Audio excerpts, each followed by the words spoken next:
सब सासू माँ की वजह से होता है। अरे पेट्रोल का भाव जो बढ़ रहा है ना, वो भी सासू माँ की वजह से। डोनाल्ड ट्रंप इलेक्शन हार गया, वो भी सासू माँ की वजह से ही हुआ हो। यार जो कुछ भी हो सीधा सासू माँ पे डाल दो। ये कोई बात हुई? अब मुझे क्यों सुना रहे हो?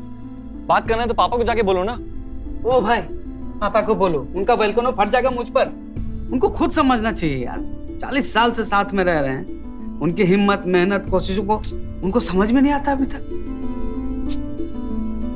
क्या कर रहे हो? मम्मी को लगा रहा हूँ, लगातार फोन कर रहा हूँ, फोन ही नहीं उठा रही है। रुको, पता नहीं नाराज हो कहाँ चली गई हैं। अब आप किसको लगा रहे हो? सासू माँ को। किसी का फोन उठाए ना उठाए, वो मेरा फोन जरूर उठाएंगे। ठीक है।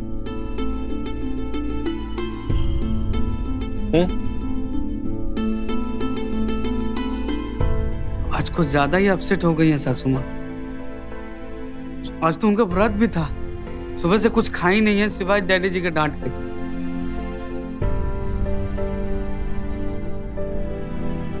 ओ भाई, कौन से ख्याल में डूबे हो? जाके ढूंढो।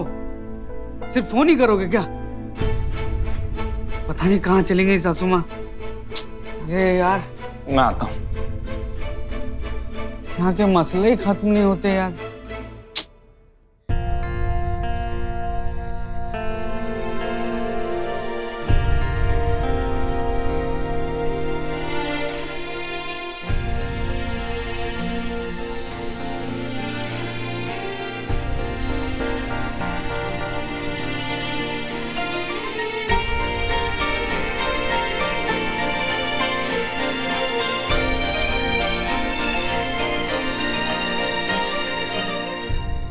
मैं तब भी तुम्हारे साथ थी जब 6 साल की उम्र में पहली बार तुमने मुझे पुकारा था। मैं तब भी तुम्हारे साथ थी जब प्रत्येक वर्ष तुम दिवाली पूजन के दिन अपनी माँ के साथ बैठकर जोर जोर से लक्ष्मी आरती गाया करती थी। मैं तब भी तुम्हारे साथ थी जब गांव की झांकी में स्वयं तुम लक्ष्मी बनकर खड़ी हुआ करती थी। मैं तो हमेशा से तुम्हारे साथ हूं।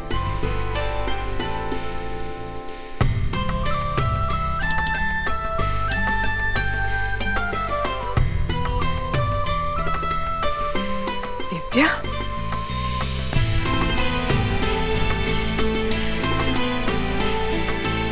दिव्या, गीता, गौरी, मेघा, संध्या, आरती, कमला। तुम चाहो तो मुझे किसी भी नाम से पुकार सकती हो सविता, क्योंकि मैं प्रत्येक नारी में विद्यमान हूं। ये सब मेरे ही रूप है, किंतु आज मैं तुम्हारे सामने उस रूप में आई हूं जिस रूप में मैं समुद्र मंथन के बाद आई थी। उस रूप में, जिस रूप में मैं भगवान विष्णु जी के साथ विराजमान हूं। उस रूप में, जिस रूप में संपूर्ण सृष्टि मेरे दर्शन करना चाहती है। धन धान्य से सबको परिपूर्ण करने वाली, सुख एवं वैभव देने वाली, सौभाग्य एवं समृद्धि की देवी मैं लक्ष्मी हूं।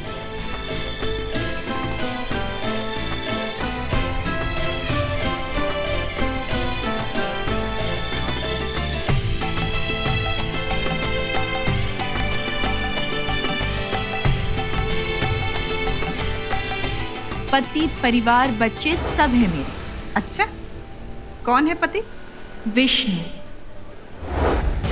मेरा मतलब है करते क्या है विष्णु जी?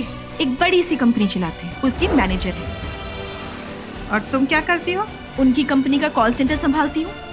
दिन भर लाखों कॉल्स आते हैं, वो सुनना मेरा काम है। तुम मुझे अच्छी तरह से जानती हो सविता। अच्छा, आज तक तुम्हारा घर तक नहीं देखा मैंने। यहाँ वहाँ घूमती मिल जाती हो कभी? कोई एक ठिकाना है तुम्हारा? एक ठिकाना कैसे होगा? मैं तो हर जगह हूं ना। आज तुम बता ही दो कि तुम हो कौन। भगवान।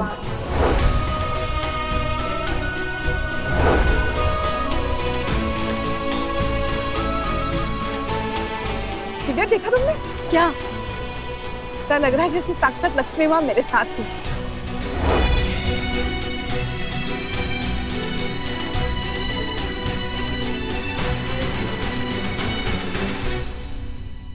वैभव, हाँ कहाँ जा रहा है तू?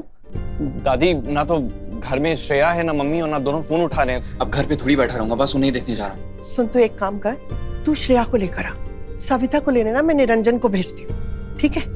अच्छा ठीक है। और सुन, वो लेकर ही आना उसे, कैसे भी मना लेना उसे, बहू है इस घर की। और सुन, अकेले आया ना मार खाएगा मुझसे। जी। अच्छा दादी, अगर मम्मी के बारे में कुछ भी पता चले तो मुझे कॉल कर लीजिए। हाँ मैं, पर तू मना कर लेकर आना। हाँ ठीक है, आप अपना ख्याल रखें। हाँ। हे भगवान, मेरे घर पर दया बनाए रखना।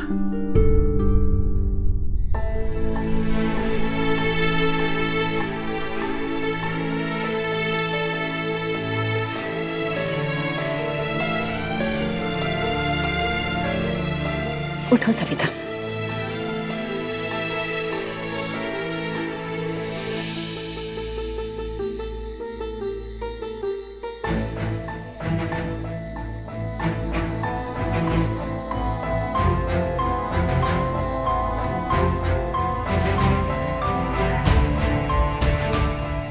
सविता,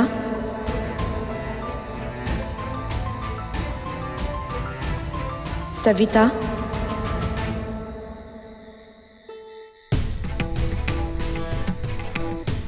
सविता,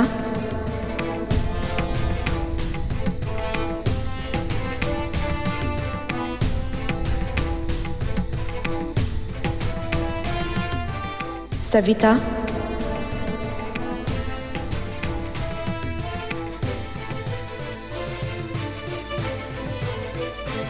सविता,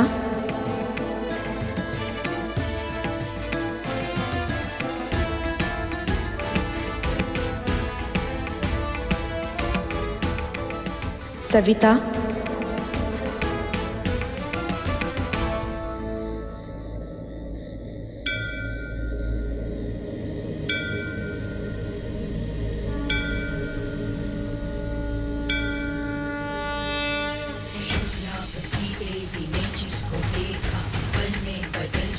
किस्मत की रेखा, तुम जिसको चाहो माँ उसका भला हो, तुम ही इस दुनिया की 64 कला हो। श्री लक्ष्मी जय लक्ष्मी तुम चंचला हो, तुम ही कमला बिमला तुम मंगला हो।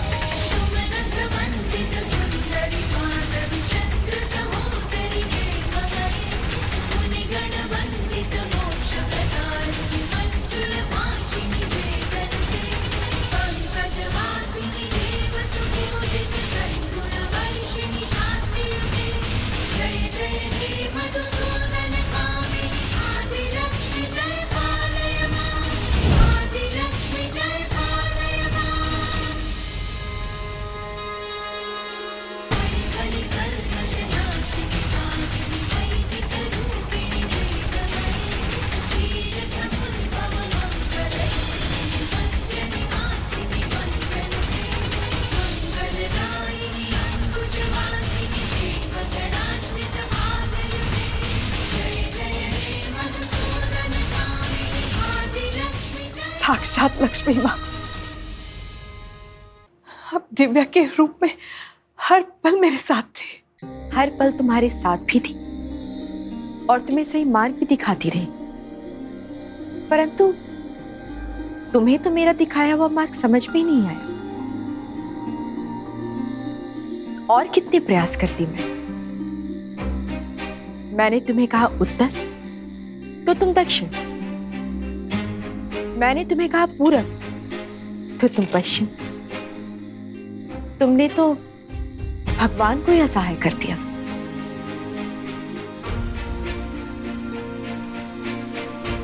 सविता, परीक्षा तुम्हारी थी, मेरी नहीं। मुझे क्षमा कर दीजिए माँ, मुझसे बहुत बड़ी भूल हो गई।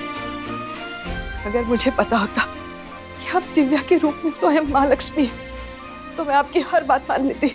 भगवान से ही उत्तर क्यों चाहिए? भगवान तो न जाने किस किस रूप में आकर भक्तों को सही मार्ग दिखाते हैं।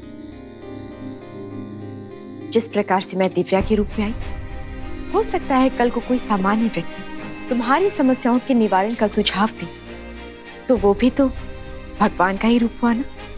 सही कहा आपने, लेकिन माँ, दिव्या के रूप में आपने हर समस्या के लिए मेरे परिवार को ही दोषी ठहराया। जो खुद मुसीबत में है उन्हीं को मुसीबत बताया, ये मैं कैसे मान लेती।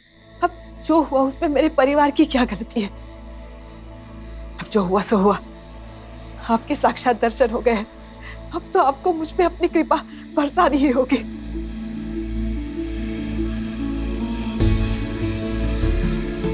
मंदिर सदैव पहाड़ पे ही क्यों स्थित होता है? मेरी तो तपस्या सफल हो गई, ये तो चमत्कार हो गया माँ। अब मेरे जीवन में भी कोई चमत्कार कर दीजिए। मंदिर का द्वार इतना नीचे क्यों होता है सविता, तुम्हें पता है? मैं आपसे क्या विनती कर रही हूँ और आप क्या पूछ रही है? यही तो तुम्हारी समस्या है कि तुम सुनना ही नहीं चाहती हो। इसीलिए तुम्हारे साथ रहकर भी मैं तुम्हारे लिए कुछ नहीं कर पाई। मुझे माफ कर दीजिए माँ। मंदिर पहाड़ पर इसीलिए स्थित होता है क्योंकि पहाड़ की ऊंचाई और कठिन मार्ग मनुष्य के अहम को नष्ट कर देता है, और मंदिर का द्वार इसलिए नीचे होता है कि मंदिर में प्रवेश करते समय मनुष्य का सर भगवान के सामने झुक जाए, और मनुष्य का यही समर्पण उसके और ईश्वर के बीच संबंध स्थापित करता है, और तभी ईश्वर का दिखाया मार्ग मनुष्य देख पाता है। समझ गई माँ, सब समझ गई। आपकी भक्ति कोई बच्चों का खेल नहीं है कि हाथ जोड़ लिए, फूल चढ़ा लिए, माथा टेक लिया, हो गया। आपकी भक्ति तो समंदर की गहराई को छूने जैसा है। आज तक मैं ऊपर ही ऊपर तैर रही थी, लेकिन अब से डुबकी लगाऊंगी। पूरी निष्ठा और समर्पण के साथ आपकी भक्ति करूंगी। अच्छा, पूर्ण समर्पण? चाहो तो मेरी परीक्षा ले लो माँ, मैं अपनी भक्ति साबित करके रहूंगी। और मुझे माफ कर देना माँ, मैं आज तक आपकी बात समझ ही नहीं पाई। पर मैं तो तुम्हें दोषी ठहरा भी नहीं रही सविता। जो बीत गया उससे सीख लेकर भविष्य पर ध्यान दो। और आज परीक्षा का नहीं, आज तो तुम्हारी इच्छा पूरी करने का दिन है। मेरे भक्त कभी भी खाली हाथ नहीं लौटते, और तुम तो मेरी प्रिय भक्त हो। तो बोलो सविता, आज मैं तुम्हारी एक मांग अवश्य पूरी करूंगी। बोलो, क्या चाहिए तुम्हें? सोना, कीमती आभूषण, या भव्य घर? बोलो, क्या चुनोगी तुम इनमें से?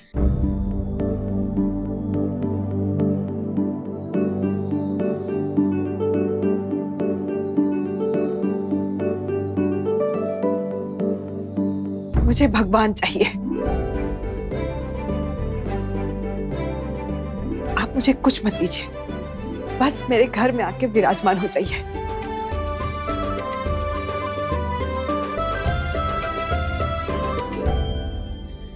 परंतु सविता, जिसके पास अपनों का ही साथ ना हो, मैं उसके साथ कैसे रह सकती हूँ?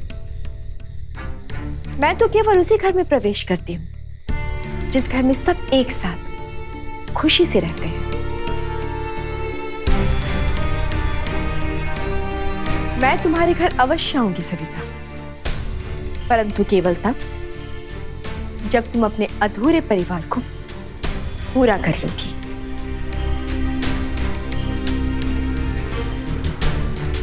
मैं वचन देती हूँ माँ, अपने बिखरे हुए परिवार को फिर से एक छत के नीचे लेके आऊंगी। उसके बाद तो आपको आना होगा ना माँ?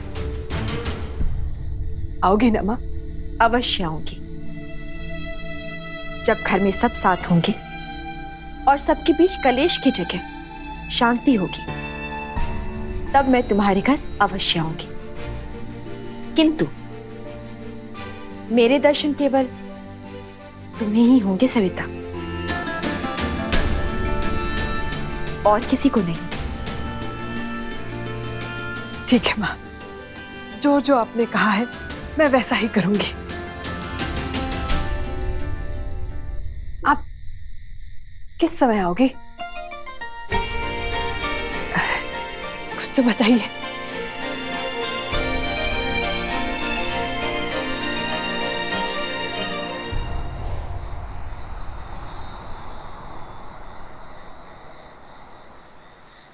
डायल किया हुआ नंबर इस वक्त मौजूद नहीं है।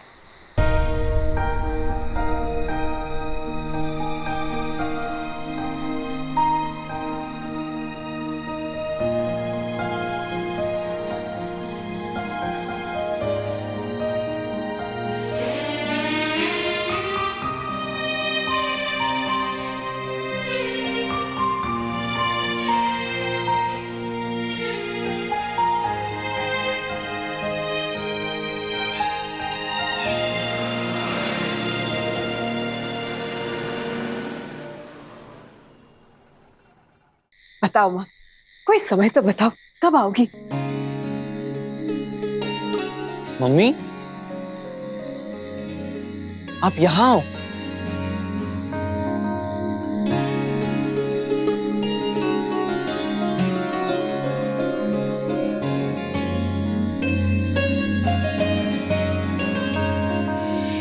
समय नहीं बताया कब आएंगी।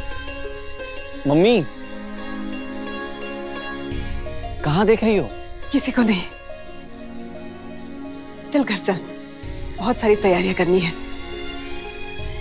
एक मेहमान कभी भी आ सकता है।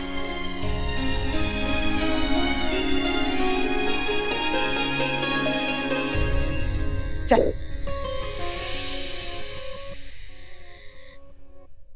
डैडी जी, बैठो।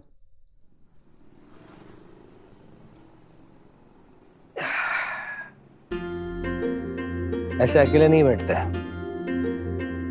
चलो घर चलो। मुझसे नाराज नहीं है?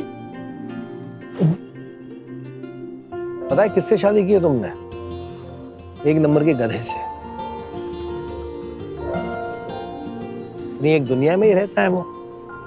आज तक मैं उसे समझ ही नहीं पाया। उसे पढ़ाया लिखाया, MBA बनाया, और आज तक वैसे का वैसा ही है, आलसी। लेकिन अगर उसकी माँ से पूछोगी ना, तो वो कहेगी कि दुनिया का बेस्ट बेटा है मेरा वैभव।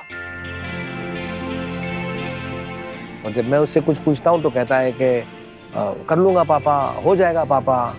उसकी हर बात, हर काम भविष्य काल में ही रहती है। वर्तमान में वो कुछ कर पाएगा या नहीं, ये मैं सोचता ही रहता था। एक भी काम उसने ठीक से नहीं किया, सिवाय एक काम के, तुम्हें मेरे घर की बहू बना लाया।